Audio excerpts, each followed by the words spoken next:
ከዛ በዛው ውስጥ ሆኖ ይጀነጀነኝ ብዙ ጊዜ ጠይቀውኝ እኔ ፈቃደኛ ነኝ አልኩ።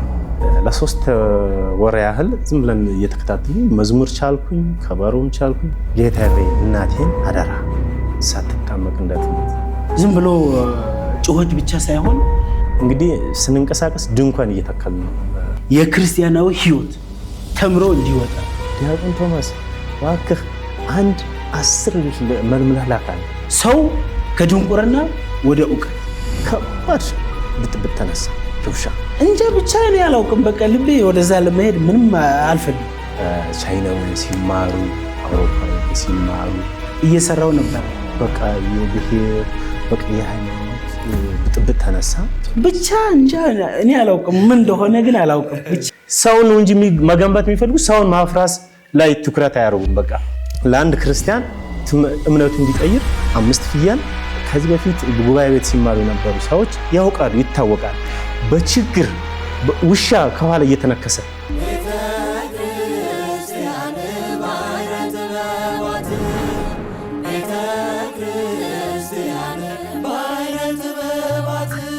ሰላም ጤና ይስጥልን ክቡራን ተመልካቾቻችን እንደምን ከርማችኋል? ይህ ባህረ ጥበባት ቴሌቪዥን ነው። ባህረ ጥበባት ቴሌቪዥን በዋሽንግተን ዲሲ እና አካባቢው የጽርሐ ጽዮን መንፈስ ቅዱስ ቤተክርስቲያንና የምዕራፈ ቅዱሳን ቅድስት አርሴማ ገዳም እየተዘጋጀ የሚቀርብላችሁ ልዩ መርሃ ግብራችን ነው። በዛሬው መርሃ ግብራችን ጥቁር እንግዳ ይዤ ቀርቤያለሁ። ጥቁር ናቸው። በቤታችን በስቱዲያችን ተገኝተዋል። እነዚህ እንግዶቼ ማን እንደሆኑ ከራሳቸው አንደበት እንሰማለን።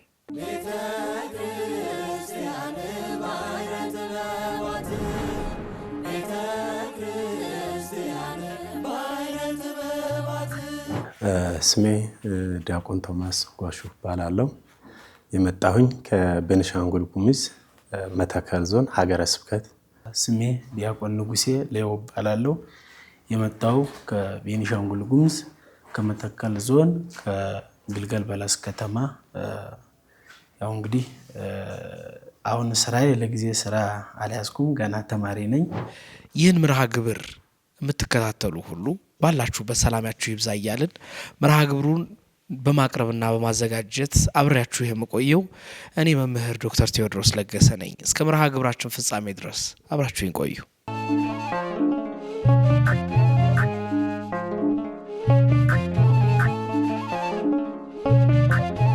እንኳን ደህና መጣችሁ። እንኳን ደህና ቆያችሁ። እንግዲህ ዛሬ እግዚአብሔር ፈቅዶ ወዶ ተገናኝተናል። የተገናኘነው አስበነው አቅደነው አይደለም። እግዚአብሔር ባወቀ እኔም የዚህ ወር መርሃ ግብሬ ይሄ ነው ብዬ አስቤው አልሜው አይደለም፣ በእግዚአብሔር ቸር ፈቃድ ነው። ማንነታችሁን ልጠይቅ እባካችሁ። ማንነትህን ግለጽልን። እሺ። በስመ አብ ወወልድ ወመንፈስ ቅዱስ አሐዱ አምላክ አሜን። ስሜ ዲያቆን ቶማስ ጓሹ እባላለሁ። የመጣሁኝ ከቤኒሻንጉል ጉሙዝ መተከል ዞን ሀገረ ስብከት። ስራዬም መጽሐፍ ቅዱስ ከአማርኛ ወደ ጉሙዘኛ እየተረጎምኩ እገኛለሁ። በጣም ጥሩ። እርሶን ማን እንበል? እሺ፣ እግዚአብሔር ይስጥልኝ እድሉ ስለተሰጠኝ አመሰግናለሁ። ስሜ ዲያቆን ንጉሴ ሌው እባላለሁ። የመጣው ከቤኒሻንጉል ጉሙዝ ከመተከል ዞን ከግልገል በለስ ከተማ። ያው እንግዲህ አሁን ስራዬ ለጊዜ ስራ አልያዝኩም፣ ገና ተማሪ ነኝ። ያው ትምህርት ላይ ነኝ አሁን ገና ለጊዜ ቲዮሎጂ የትምህርት እድል አግኝቼ አሁን ለጊዜ በጎንደር በደቡብ ጎንደር ለቲዮሎጂ ለመማር መጥቻለሁ። በጣም ጥሩ። ስለዚህ ዛሬ ከዲያቆን ቶማስ ጋር እና ከዲያቆን ንጉሴ ጋር ነው የምገኘው። ሁለታችሁም እንግዲህ ከቤኒሻንጉል ጉሙዝ ነው የመጣችሁትና ወደ ቀጥታ ወደ እንትኑ ከመግባታችን በፊት በቤኒሻንጉል ጉሙዝ ወይም በጉሙዝኛ ነው የሚባለው ይመስለኛል ሰላምታ አቅርቡልን። ምናልባት በዚያም ሆነው የሚከታተሉኝ ወዳጆች ሊኖሩ ስለሚችሉ ሰላም በሉልኝ። እሺ። ኤልባቻ በጋ ይድጉምዛ አላተን መከተና ንሌ በኳኳይ ፕሮግራም አለ ባህራ ጥበብ ፕሮግራም ካት ድሙ ድሽማ ይውድችስ ፕሮግራም አለ ከግሻማ ለችሚሳ በሱ ንጽና ወይስ ትጨምራለህ? ያው እንግዲህ ዙሮ አስተዋውቀዋል። በጣም ጥሩ ራሳችሁን ስላስተዋወቃችሁኝ በጣም አመሰግናለሁኝ። ዲያቆን ቶማስ ወደ አንተ ልምጣ እና የአገልግሎት ህይወትህ ምን ይመስላል? ከትምህርት እንጀምር። በጉምዝ ያለችው ቤተክርስቲያን ምን ትመስላለች? ምዕመኑ ምን ይመስላል? ክርስትና እንዴት ነው? መጥቼ አላቅም። እንዴት ናችሁ? እስቲ ንገረኝ። እሺ አመሰግናለሁ። በእርግጥ ከራሴ ልጀምር።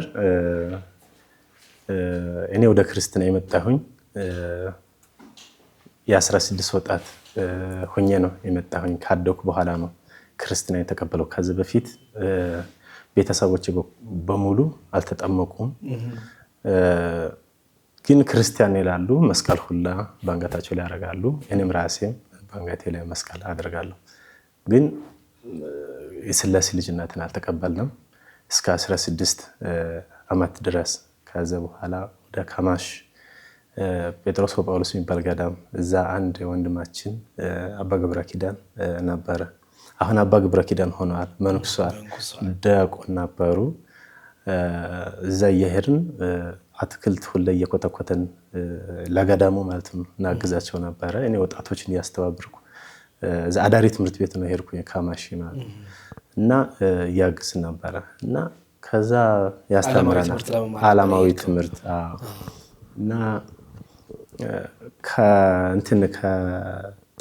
ከኮተኮትን በኋላ እኔ አትክልቶችን ማንጎ፣ ብርቱካን በልብስ ትቀርጊዞ ይመጣለሁ ወደ ቤት። ከዛ እንደው ይህን ቤተክርስቲያን የሚያግዝ ሰው ያስፈልጋታል፣ ስለዚህ ገቢ ምንጭ የላት ምናምን ሲል ወይ እኔም ይሄ ቤተክርስቲያን እየጎዳሁት ነው። ስለዚህ ከዛን ጊዜ ጀምሬ ይሄን ሁላ አቆምኩኝ። ለ3 ወር ያህል ዝም ብለን እየተከታተልን መዝሙር ቻልኩኝ፣ ከበሮም ቻልኩኝ። ትምህርት መንፈሳዊ ማለት ነው። እዛ ደብዳቤ ጻፋልና ወደ ገብርኤል ቤተክርስቲያን ሄደን እንድንጣመቅ ትእዛዝ ሰጣ። ተጠመቅ ነው እዛ። ከዛን ጊዜ ጀምሮ ነው እዛ ኮርስ ተከታተልኩኝ። ከዛ ይሄ የተከታተልኩት ስነ ፍጥረት ነበር የተከታተልኩት ኮርስ። እቺን ብቻ ስለተማርኩኝ በቃ ጉጉቱ ስለነበረ ሂጄ ማስተማር አለብኝ ይሄ ለቤተሰቦች ብዬ ለረፍት ስመጣ ቀጥታ ይሄን ወደ ማስተማር ነው ቀጥታ የገባው ትምህርት ቤት። መዝሙር የተመዛ የቻልኩትን መዝሙር እዛ ማረሚያ ቤት ነበረ የጀመርኩት። እያልኩኝ ወደ ቤተሰብ እያልኩኝ እንዲሁ የዛን ጊዜ ጸሎቴ ግን የዛን ጊዜ ጸሎት ሳርግ የነበረው ጌታዬ ሆይ እናቴን አደራ ሳትጣመቅ እንዳትሞት። በቃ በተለይ እናቴን አካለ ጎደሎ ነበረች፣ በጣም ታማ ነበረች፣ ፓራላይዝድ ሆና ነበር እና ሳትጣመቅ እንዳትሞት ብዬ ጸሎት ነበር እና መጥቼ ማረሚያ ቤት አስተማርኩኝ። እዛ ማረሚያ ቤት ወደ 43 ታራሚዎችን እንደዛ ተጠመቁ። ከዛ ቀጥታ ወዴት ነው የሄድኩት? ወደኛ ቀበሌ ሲርባ ነው ቀበሌ የሚባለው። እዛ ጠቅላላ ቀበሌ ማህበረሰብ አልተጠመቁ እና ለ2 ወር ያህል ተከታታይ ትምህርት ሰጠዋቸው። እየጠራዋቸው አንድ ዛፍ ስር አለ ሾላ ስር ቁጭ ብለን ትምህርት እየሰጠዋቸው ከ2 ወር በኋላ ማህበረ ቅዱሳንን ይሄን መረጃ ሰጠናቸው። ይሄን ያክል ሰው አዘጋጅተናል፣ መጣችሁ እንድታግዙን ነጠላ፣ የጥምቀት ማቴሪያሎችን በሙሉ እንድታግዙን ብለን እግዚአብሔር አምላክ ይመስገን ማህበረ ቅዱሳን መጥቶ ይሄን እንዲጠመቅ ከዛ እያልን ወደ ተለያዩ ቀበሌዎች ምንም ቤተክርስቲያን በሌለበት ቦታ እንግዲህ ስንንቀሳቀስ ድንኳን እየተከልን ነው ምን አስጠመቃቸው። ድንኳን እየተከልን እና ከዛ በኋላ እዛው በምናስጠምቅባቸው ቦታ ላይ እንደገና ቤተክርስቲያን ከዛ በኋላ እያስተከልናቸው ነበረው እና እስከ 60 ሺህ ያክል አደረስ ነው። ከዛ ከ60 ሺህ በኋላ በጣም ብቻዬን ሆንኩኝ። ጓደኛ ከዛ በኋላ አንድ ጓደኛ ወደ ጽርሐ ጽዮን ላኩት፣ ዋክ የሚባለው እሱ አሁን በህይወት የለም፣ ነፍስ ይማር ነው የምለው። እሱ ወደዚህ ተማረ። ከዛ እነ ንጉሴን እሱ አሁን ዲያቆን ንጉሴ ዲያቆን ሆኖ የመጣው ወንድማችን እነሱም ለማላክ እቅድ ነበረኝ። ከዛ ይንታል አገልግሎት ይመጣል ወደኛ አካባቢ ገጠራ መዞሪያ እዛ ሄደን ሲመጣ በቃ ስላለው ነበራዊ ሁኔታ ሁሉን ጠይቁኝ። እንዴት ነው አካባቢው? እናንተ አካባቢ ህዝበ ክርስቲያንስ እንዴት ነው? ምንድን የጎደላቸው? ይንታበጻ መምህራን ይንታበጻ ምንድን ነው የጎደላችሁ? አሁን ብዙ ምዕመናን አስጠምቃችኋል። ምንድን ነው? በግልጽ ነገርኳቸው። ዲያቆን ያስፈልገናል፣ ካህን ያስፈልገናል፣ እንደውም ከተቻለ መነኩሴ ያስፈልገናል። ቢቻል ግን ዲያቆንና ቄስ ያስፈልገናል። በተለይ ቤተክርስቲያን አሁን በምንሰራባቸው ቦታ ላይ ቀድሶ የሚያቆርብ ካህን ያስፈልገናል። ስለዚህ ይሄን የሚያስተምርን ሰው ያስፈልገናል፣ አቅም የለንም የሚል ሀሳብ ነበር ያቀረብኩላቸው። ችግር የለም በቃ እስኪ ከጊዜ በኋላ እግዚአብሔር አምላክ የሚሰራውን ስራ ይሰራል አለ። እዛ በአመቱ ደወለና ዲያቆን ቶማስ እባክህ አንድ 10 ልጆች መልምለህ ላክ አለኝ። ምንም አላመንኩም። እንዴት 10 ልጆችን መልምለህ ላክ? እንዴት? በቃ ድቁና ልናስተምርልህ ድቁናን ተቀብሎ ሂዶ እዛ እንዲያገለግሉ በጣም ሰዓት አልፈጀብኝም። ሂጄ ቀጥታ ወደ ሀገረ ስብከት ሄድኩኝ። ሀገረ ስብከት ተነጋግርን። ከዛ ምልመላ ጀመርን። 10 ልጆች ተመለመለ። ከ10 ልጆች 9 ልጆች ድቁና ተካፈሉ ማለት ነው። አንዱ ልጅ አጋጣሚ ከዛ ተምሮ ሲመለስ በእግዚአብሔር ሞተ። በቤተሰብ እንግዲህ ቤተሰብ መጣው ነው እግዚአብሔር አምላክ ሁሉ ነገር ሲያመቻቸው። እዛ ቢሞት ኖሮ ሌላ ነገር ይባል ነበር እና መጣው እዛ ሞተ በቤተሰቡ ጋር እና ቀሪዎቹ ድቁና ተቀበሉ እያገለግሉ ያለ። ከዛ በኋላ ይንታ ከዋናው ጎንደር ወደ ደብረ ታቦር ሲቀየሩ በሁለተኛ ቀናቸው እዛ ሲቀየሩ ይንታ የት ነው ያላችሁ? እኔ ወደ ደብረ ታቦር ተቀይራለሁ። በእውነት አሁንም ሰው ያስፈልገናል እና አስተምርልኝ እና ስንት እዛ ጠይቀው በነጋታው እሺ 3 ልጆችን ማልመላላካኝ እንደ ይዋህናታቸው በጣም ነው የምወዳቸው። በጣም ቀና ልቦናቸው እውነት ይሄን ተቀና ልቦና እንዲሁንም እንደዚህ በምንለው አይደለም። በቃ ለመንፈሳዊ በቃ የተሰጣ ሰው ናቸው። ይንታ መምህራን በጻ ለመንፈሳዊ አገልግሎት የተሰጣ ሰው ናቸው እና 3 ልጆችን ላክልኛለስ መልምዬ ላኩላቸው እና አስተምሮ ላከ ወደኛ እና ሲመለሱ እነዚህ ልጆች ፈተና ነው የገጠማቸው። ፈተና ገጥሟል። ቀጥታ እዛ ከ2011 ላይ ቀጥታ እንዳለ የአካባቢ እዛው ዞን ላይ ከባድ ብጥብጥ ተነሳ። ሩሻ በቃ የብሔር በቃ የሃይማኖት ብጥብጥ ተነሳ። በቃ ግን በጣም በሚያሳዝነው ትኩረት በኦርቶዶክስ ላይ የተደረገ ይመስል አይነት ነገር በኦርቶዶክስ ላይ ያነጣጠረ ቤተክርስቲያናትን ካህናትን ማሳደድ፣ የቤተክርስቲያናትን ማቃጠል ጠቅላላ ያለው በዛ በዞኑ ላይ በመተከል ሀገረ ስብከት ያለው አብያተ ክርስቲያን እንዳለ አብዛኛውን ዝግ ነው። አብዛኛዎቹ ከአንድ ወረዳ ላይ አሁን አገልግሎት እየሰጠ ያለ 3 አብያተ ክርስቲያን ነው። 3 አብያተ ክርስቲያን ጎማዴ፣ እጅኼ እና ገነተ ማርያም 3 ብቻ ከአንድ ወረዳ ከ17 አብያተ ክርስቲያን። ሌላ ወረዳዎች ደግሞ እንደዛ የተዘጉ አሉ። ግን ይሄን እንደዛ እንደምሳሌነት ያነሳውበት አብዛኛዎች የተዘጉበት ስለሆነ የተዘጉ አሁን አብዛኛዎች ቤተክርስቲያን አለው ከ48 በላይ ቤተክርስቲያን ተዘግቷል።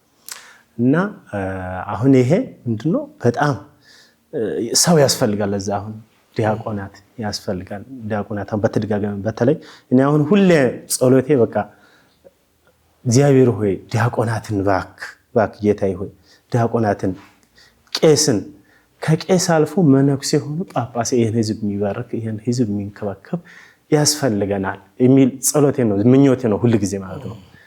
አዎ ይሄን ነው እስካሁን ስመኝ ነበር። በጣም ጥሩ። ወደ ዲያቆን ንጉሴ ልምጣ።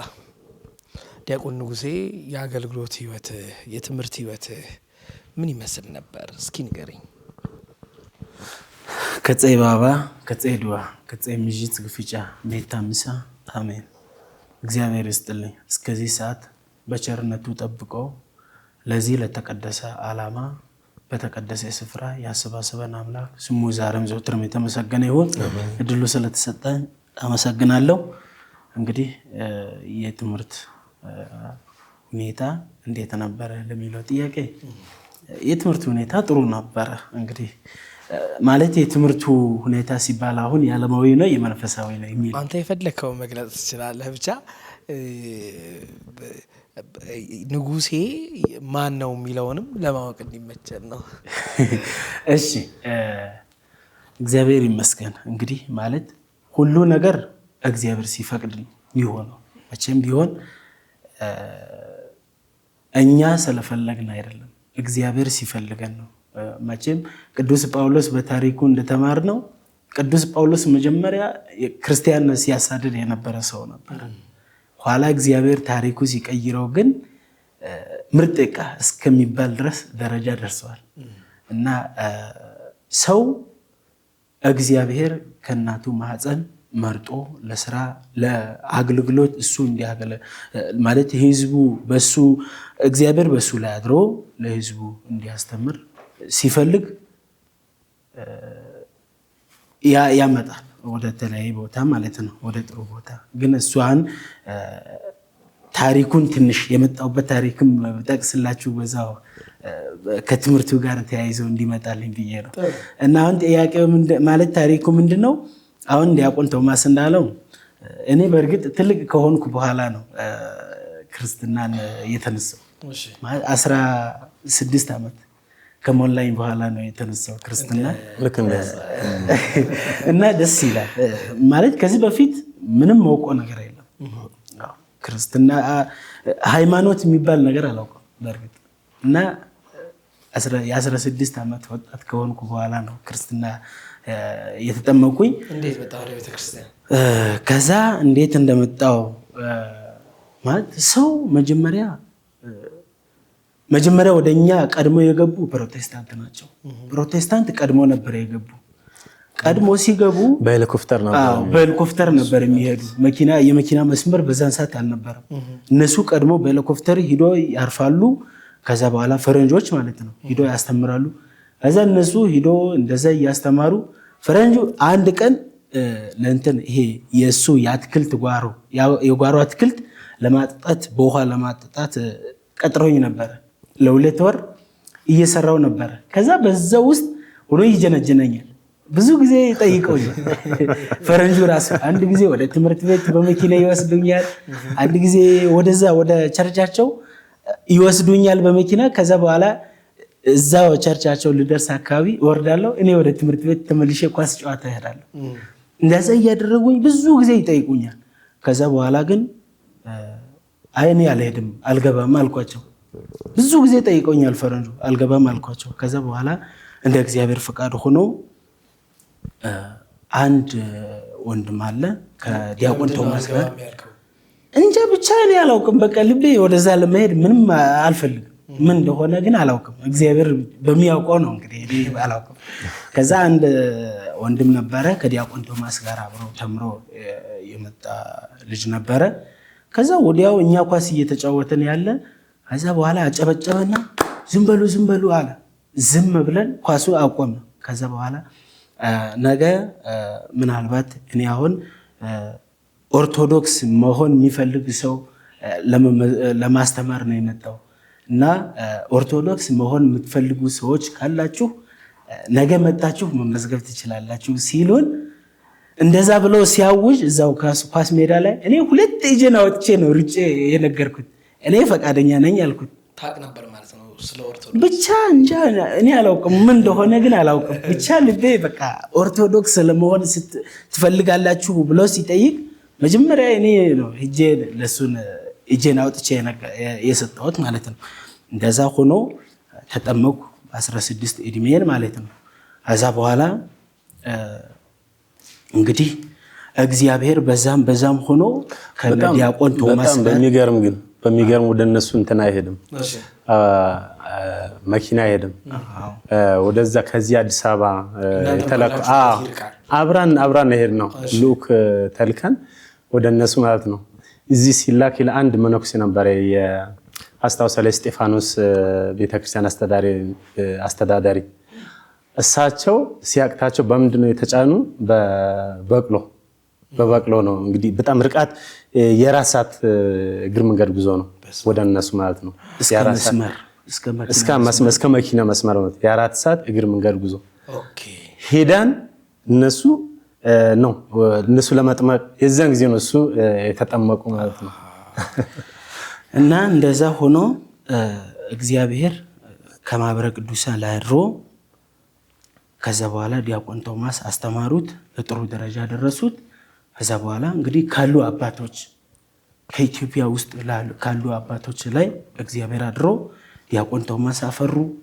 ከዛ እሱም ደግሞ ሄዶ አስጠመቁ። ከዛ በኋላ 2009 ከማህበረ ቅዱሳን ጋር ዲያቆን ቶማስ ተነጋግረው አሁን ቅድም እንዳወሩት ወደ ትምህርት ቤት እንድንመጣ የአብነት ትምህርት እንድንማር አድርገው ከዛ በኋላ እነይንታ ጋር ተነጋግረው ማለት ነው። እነይንታ ጋር ተነጋግረው ወደ አብነት ትምህርት እንድንመጣ አድርገው ከዛ በኋላ እነይንታ ከዛ ሆኖ ቦታን አመቻችተው እኛ የምናድርበት ሁሉ የኛ የሚያስፈልገን በሙሉ አዘጋጅተው ጠሩን።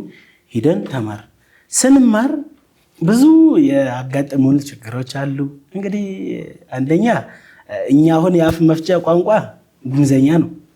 ከዛ በኋላ አማርኛ አለ። እዛ ሂደን የምንለማመደው ደግሞ ግዕዝ አለ። ከዛ ብዙ አማርኛ ብሎ ደግሞ የጎንደር አማርኛ ደግሞ ታውቃላችሁ ከባድ ነው። እና ይሄን ሁሉ ሲጠረቃቀም በጣም አስቸጋሪ ነበረ። የግዕዝ ምንባባት ደግሞ እንደምታውቁት ቁም ንባብ አለ፣ ውርድ አለ፣ ግዕዝ አለ፣ ፊደልም አለ፣ ፊደል መቁጠር እና ይህን ሁሉ እየተቸጋገርን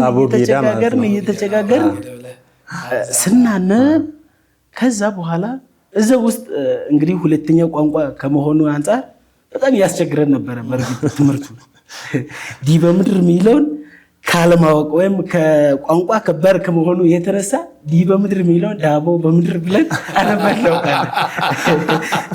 እንደዚህ አይነት ነገር ሲያስቸግረን ነበረ እና እንደዚህ አይነት ነገር እግዚአብሔር ፈቅዶ መምህራኖቻችን በጣም እውነት እኔ በጣም ደስ የሚሉኝ የመምህራን ትዕግስት ከምንም በላይ እንደዛ ስናስቸግራቸው እንደዛ ስንታገል እኛ ትግላችን ቃሉን ለመያዝ ነው።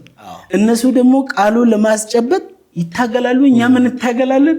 ከመካከላችን ግን በጣም ብዙ ክፍተት ነበር።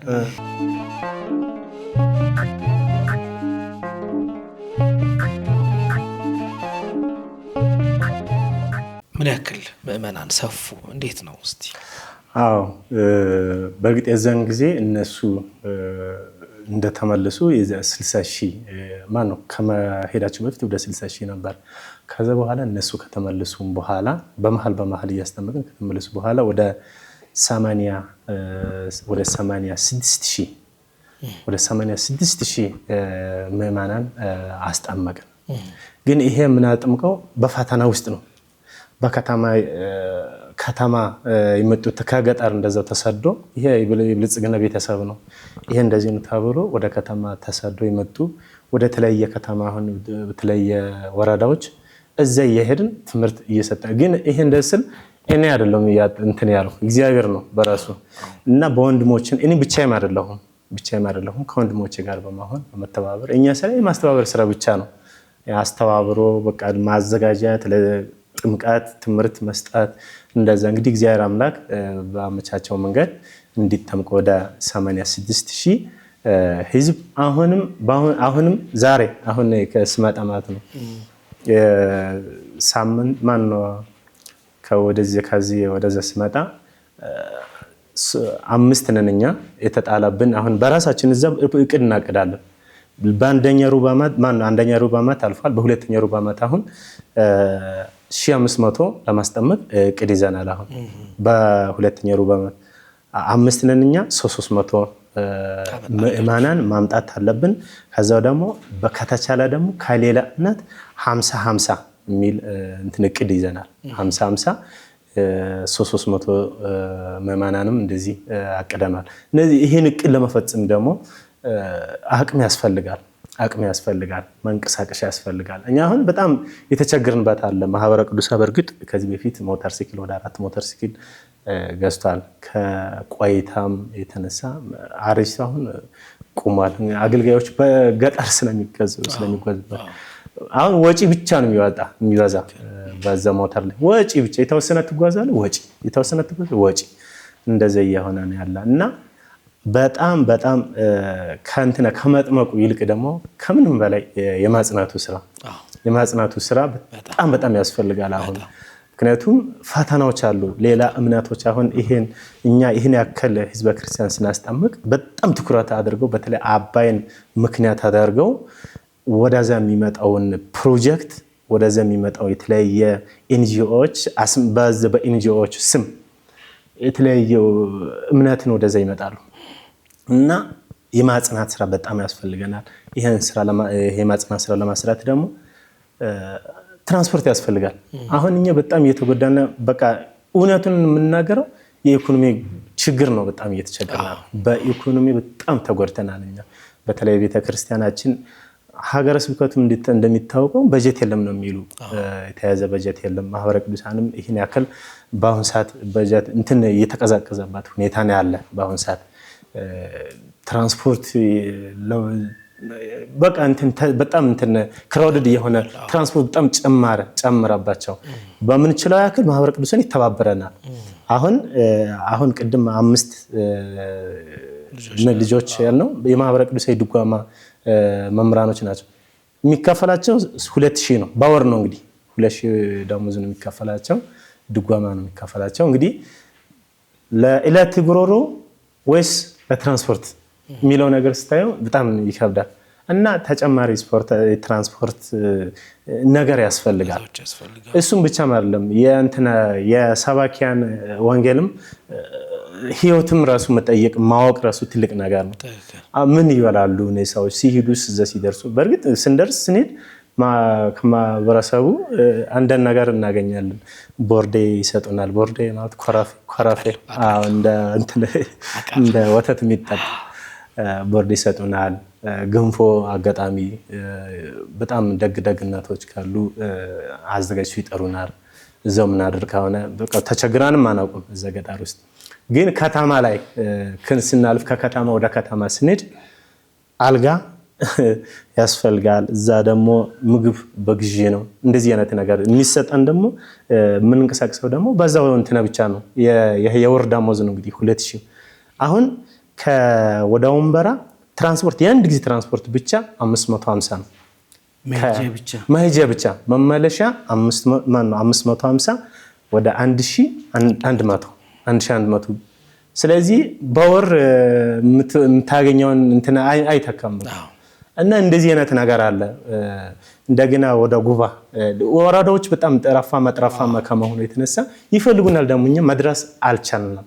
ወደዛ ትራንስፖርት ቢመቻች በተለይ ከመጥመቁ ይልቅ የማጽናቱ ስራ ላይ ትኩረት ብናደርገው የተሻለ ነው የምለው እኔ በዛ ዙሪያ ላይ እና ፈተናዎች አሁን ስናጥምቅ ሌላው እምነትን በዛው ልክ በውጭ ሀገር በሚላከው በጀት ለምሳሌ አሁን ከሳውዲ እና ከቱርክ የሚላከው ፈሳስ የሚደረግ እንደዚህ በቀላል ገንዘብ አይደለም የሚላከው እና ብዙ ብር ፈሳስ ይደረጋል። በሚሊዮን የሚቆጠረው ለአንድ ግለሰብ ይኸው ክርስቲያን ላይ ትኩረት ያደረገ በጣም ዘካሪ ከነበሩት ክርስቲያን ትኩረት ያደረገ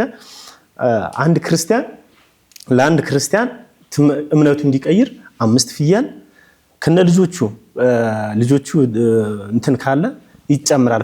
ከዛ በላይ ይሰጣል። 3 ጀላቢያ፣ 3 ቆብ ለእናቶች ደግሞ 3 ቢጃማ፣ 3 ሻርፕ ባሪ ይታረድላቸዋል። ከእንግዲህ እምነታችን ተከታይ ናችሁ ይባልና ከዛ እነሱ ምክንያቱም ጥቅም እያገኙ ስለሆነ በዛው የመወሰድ አዝማሚያዎች አሉ። በአሁን ሰዓት ረጅም ጊዜ አይደለም። በአሁን ሰዓት እና ብዙ ነገሮች አሉ። በተለይ እኛ ኦርቶዶክሶች በዚህ ዙሪያ ላይ ስራ ብንሰራ በጣም ስራ ብንሰራ ምክንያቱም የነሱ አሁን ለትምህርት የኛ ልጆች ሳምባ ተማሪዎች ሁላ ሳይቀር ሳናውቅ እንደዚህ በብር ታታለው ወደ ተለየ ቦታ ወደ ባንድ ጊዜ ሳሙን አሁን ክረምት ሲገባ ማለት ነው 60 ወጣቶችን ተወስዶ አንድ ስልጣና ለስልጣና ተቋም እያሰለጠኑ ይገኛል። ወደዚህ ወደ አዲስ አበባ 15 እንደዚህ አይነት ነገር የተደረገበት እነሱ አሁን ተመልሶ ሲመጡ እንግዲህ ስራ እየሰሩ ነው የሚገኘው። እንደውም አሁን ወደ አሶሳ ተመልሶ አሁን ፕራክቲስ እያደረጉ ነው ማህበረሰብ ላይ አሁን ፕራክቲስ አሁን ተመልሶ እንደገና ይሄዳሉ ይመጣሉ ፕራክቲስ እንደሚያደርጉ ነው መረጃ ያለን እና ይሄ ሁላ አለ። እኛ ዝም ብለን በቃ እምነታችን እምነት አለን ብለን ብቻ እንደገና ዝም ብለን ከውጭ ሆነን ዝም ብለን ከምንናገር ንዴታችን ብሶታችን ብስጭታችን ከምንናገር እንደዚሁ ያሉን ችግሮችን ጠለቅ ብለን አይተን ቢቻል ለሰባኪያነ ወንጌል ይሄን ብቻ አለ አሁን እኔ ተናገርኩኝ እንደኛ አካባቢ ነው አሁን በየጠረፋማ ጦርነትን በየአካባቢው ችግሮች አሉ በኢትዮጵያ ዙሪያ ላይ ይታወቃል። እንደዚህ አይነት ነገር አለ። ስለዚህ ይሄንን በተለይ በጠረፋማ ዙሪያ ነው አሁን ከተማ ችግር የለም። ከተማ ምን ሰባኪያነ ወንጌል አለ ምን አባቶች አሉ በቅርበት ይከታተል። እዚያ ግን በእምነት እንኳን ጥንክር ያለ ሰው አታገኙም። ካህናቶች ብትል በውዳሴ ማርያም በቅዳሴ ላይ ነው በብዛት ትኩረታቸው የሚያደርጉት። ስብከተ ወንጌል ላይ ቆሞ መጽሐፍ ቅዱስ ጠቅሶ ህዝብን ምዕመናን ለመመለስ ጥረት ይሄን ያክል አይደለም። ይሄን በተለይ በጠረፋማ ዙሪያ ላይ እና አሁን ደግሞ እንደዚህ ለአገልግሎት የሚንቀሳቀሱ ወንድሞች ላይ መስራት ካለብን በአሁን ሰዓት ነው። አሁን ጊዜ መስራት እኔ ክርስቲያንነት ይሄን ስራ መወጣት አለብኝ የሚል አካል ካለ ይሄን ስራ አይቶ መስራት አለበት ባይነት። ዛሬ ከናንተ ጋር በመገናኘቴ በእውነት እግዚአብሔርን አመሰግነዋለሁ። ቅድስት ቤተክርስቲያናችን በጠረፋማው ዙሪያ በገጠሪቱ ሰፍታ አብባ ለምልማ እንድትገኝ የአንድ የኔታ መምህራን በጽሐ ዓለሙ ብቻ ድርሻ አይደለም። የአንድ የጉባኤ ቤት ኃላፊነት ብቻ አይደለም። እንደዚሁም እንደ ተቋምም በቤተ ክህነት ብቻ የሚፈጸም አይደለምና በውጭም ሀገር በውስጥም ሀገር ያላችሁ ምእመናን ይህች ቅድስት ቤተ ክርስቲያን ከጠረፍ ጠረፍ አብባ ለምልማ እንድትገኝ ብዙ ኦርቶዶክሳውያን በስተውልን እንድናይ ነፍሳት ሲድኑ እንድንመለከት በዚህ ተግባር ላይ እንድታግዙ ጥሪን አቀርባለሁኝ።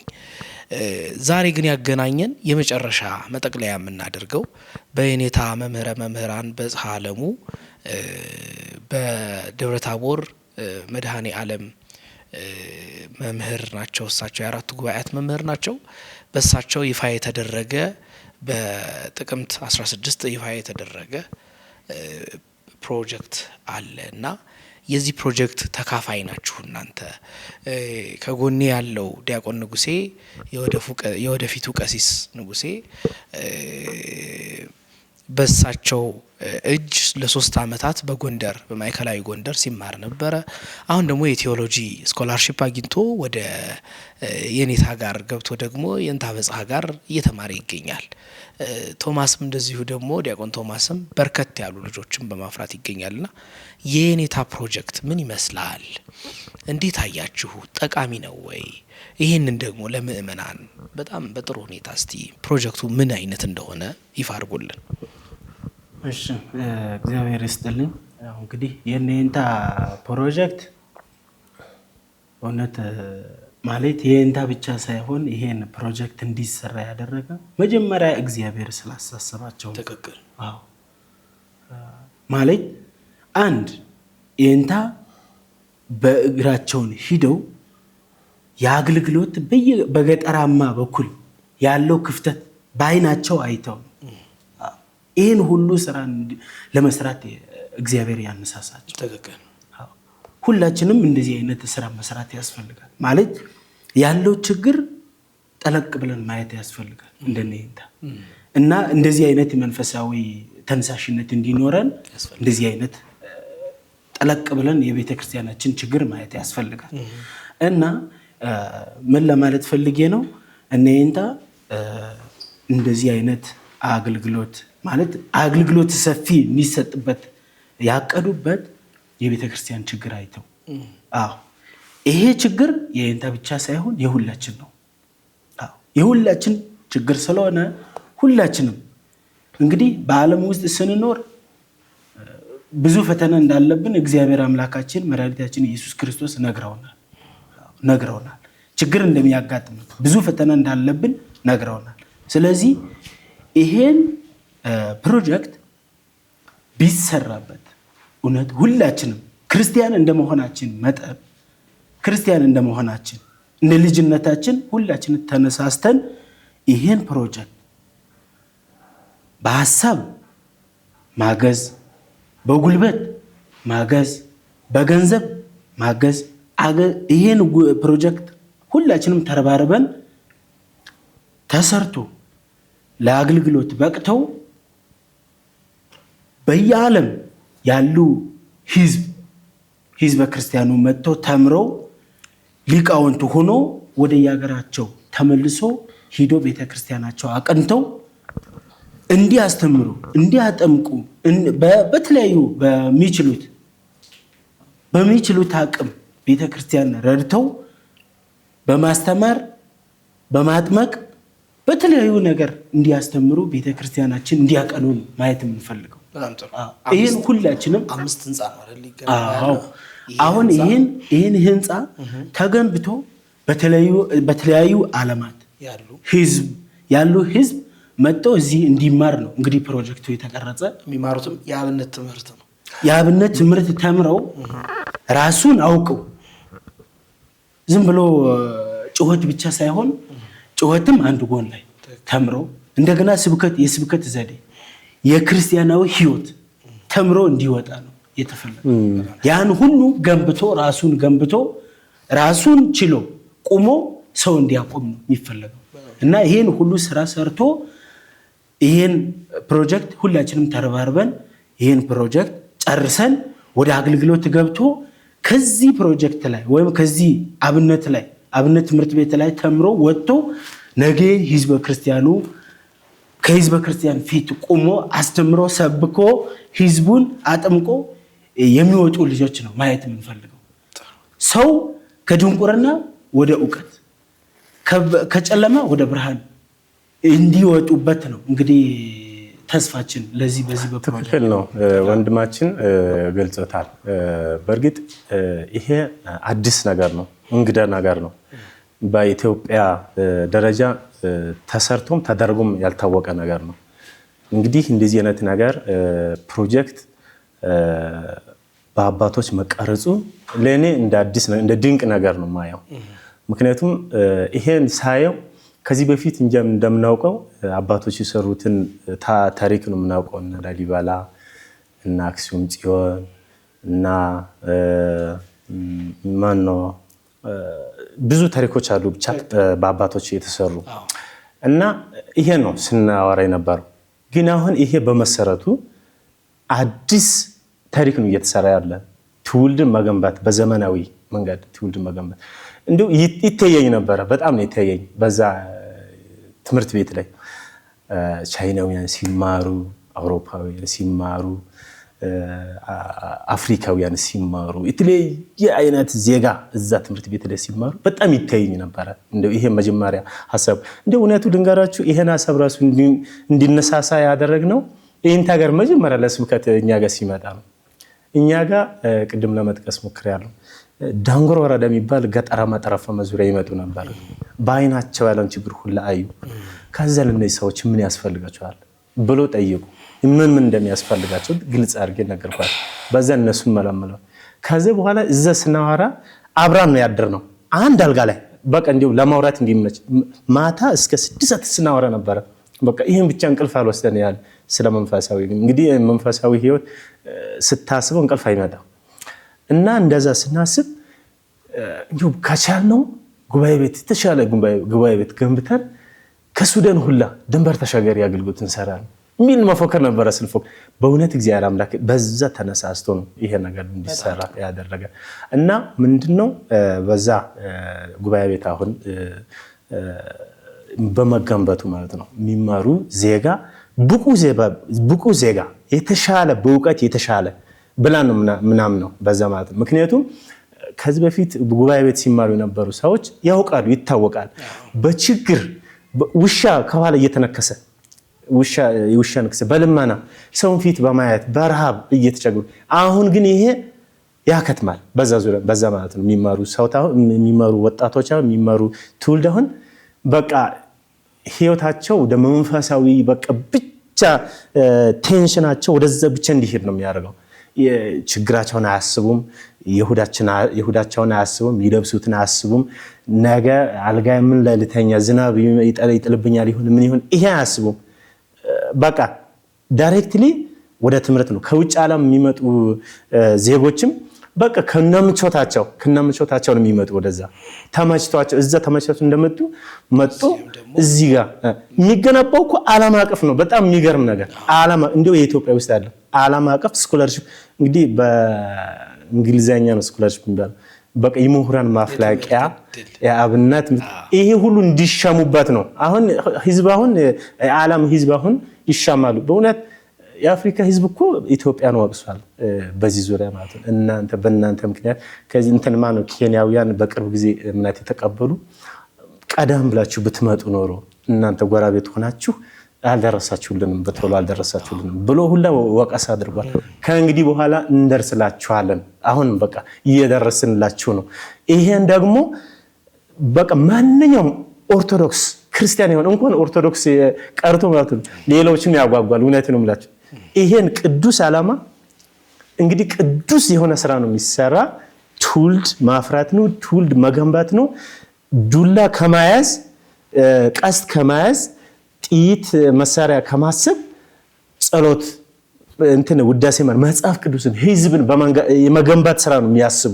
በቃ መንፈሳዊያን ከእግዚአብሔር ጋር ተገናኘ ማለት ሰውን ነው እንጂ መገንባት የሚፈልጉ ሰውን ማፍራስ ላይ ትኩረት አያደርጉም።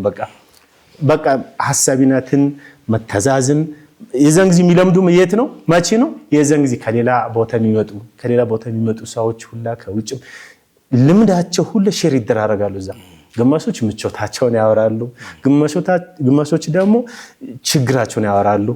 በቃ ግማሾች ደግሞ በቃ አለ አይደለ በቃ እንዴት የመገረም አይነት ነገር አለ። ከዛ ጊዜ ጀምሮ ነው መተሳሰብ የሚጀምረው። ስለ ሀገር ስለ መንፈሳዊነትን የሚያስበው የዛን ጊዜ ነው። አሁን እኮ አንድ ቦታ ላይ የተማረ ሰው አንድ ቤተ ጉባኤ ላይ የተማረ ሰው ወይ ከመምህሩ ብቻ የሆነ ነገር ነው የሚወስደው። እዛው ቀበሌ ካሉ የቀበሌ ልጆች እና የቀበሌውን አኗኗር ነው የሚያስቡ። እሱ ብቻ ነው የሚያውቁ። ግን ከሌላ ዓለም የሚመጡ ሰዎች የሌላ ዓለም ጭምር ህይወት ነው ታምሮ የሚወጣው እና የሚበትኑ ደግሞ ወደ ዓለም ነው። ተበትኖ ደግሞ ምንድነው የሚሰሩ? ወንጌል ነው የሚሰሩ። ይሄ በመገንበቱ በጣም እጅግ እውነት በጣም ትልቅ ስራ ነው። በቃ እና በጣም ውስጥን የሚያረካ ነገር ነውና እኔ እንደው አቅም አንሶኝ ነው እንጂ አቅም ቢኖረኝ ብቻ ብገነባ ደስ ይለኝ ነበር። እውነት ነው ማለት በጣም አቅም ከማነስ የተነሳ በቃ እንደው እንዴት በጣም የሚያጓጓ ስራ ነው። ስለዚህ የኢንታ ፕሮጀክት በመሰረቱ በጣም ትልቅ ፕሮጀክት ነው። የሚያስደስት ነው። መገንባት ሁሉም ህዝበ ክርስቲያን የሆኑት መረባረብ አለበት በዛ ስራ። እንግዲህ እግዚአብሔር ፈቅዶ የ72 ሚሊዮን ብር ፕሮጀክት በየኔታ በጽሐ አለሙ በመምህራን የአራቱ ጉባኤ መምህር ናቸው። በሳቸው ይፋ ተደርጓል። ክቡራን ተመልካቾቻችን በዓለም ያላችሁ በሰሜን አሜሪካ የምትገኙ በአውሮፓ በሌሎችም ሀገራት ላይ ያላችሁ ሁላችሁም የየኔታ በጽሐንም ስልክ ጨምሬ ያስቀምጥላችኋል። የየኔታ በጽሐን እንደግፋቸው አሉ ወይ? እንኳን ደስ አሉት ለዚህ ፕሮጀክት እንበላቸው። ሁላችንም ተሰባስበን የአቅማችንን በማድረግ ይህንን ጉባኤ ቤት በተለይ ዓለም አቀፋዊ ጉባኤ ቤት አድርገ ነው ቤተ ክርስቲያናችን በዓለም ሰፍታ በስታ እንድናያት እግዚአብሔር አምላካችን እንዲፈቅድልን የእኛም ትብብር ያስፈልጋልና ሁላችሁም አለሁ እንድትሉን ጥሪያችን እናቀርባለን። ዛሬ በቤቴ ከጥቋቁር እንግዶች ጋር ቆይታ አድርጌያለሁ። እንግዲህ በሚቀጥሉት ደግሞ ከነጫጭ እንግዶች ጋር ቆይታ እንደማደርግ ተስፋ አለኝ። እዚህ ድረስ መጥታችሁ ይህን የመሰለ ቆይታ እንዳደርግ ስለረዳችሁኝ በልዑል እግዚአብሔር ስም በጣም አመሰግናችኋለሁ። እግዚአብሔር ይስጥልኝ። የተወደዳችሁ ተመልካቾቻችን ስትከታተሉት የነበረው ባህረ ጥበባት ቴሌቪዥንን ነው። ባህረ ጥበባት ቴሌቪዥን በዋሽንግተን ዲሲና አካባቢው የጽርሐ ጽዮን መንፈስ ቅዱስ ቤተክርስቲያንና የምዕራፈ ቅዱሳን ቅድስት አርሴማ ገዳም እየተዘጋጀ የሚቀርብላችሁ ልዩ መርሃ ግብራችን ነበር። በዛሬው መርሃ ግብራችን ይህን የመሰለ መርሃ ግብር ተከታትላችኋል። መርሃ ግብሩን በማዘጋጀትና በመምራት አብሬያችሁ የነበርኩት እኔ መምህር ዶክተር ቴዎድሮስ ለገሰ ነበርኩኝ። ከቀሪው የኢትዮጵያ ኦርቶዶክስ ተዋሕዶ ቤተክርስቲያን ቴሌቪዥን ጋር አብራችሁ እንድትቆዩ ግብዣዬ ነው። መልካም ቆይታ ይሆንላችሁ።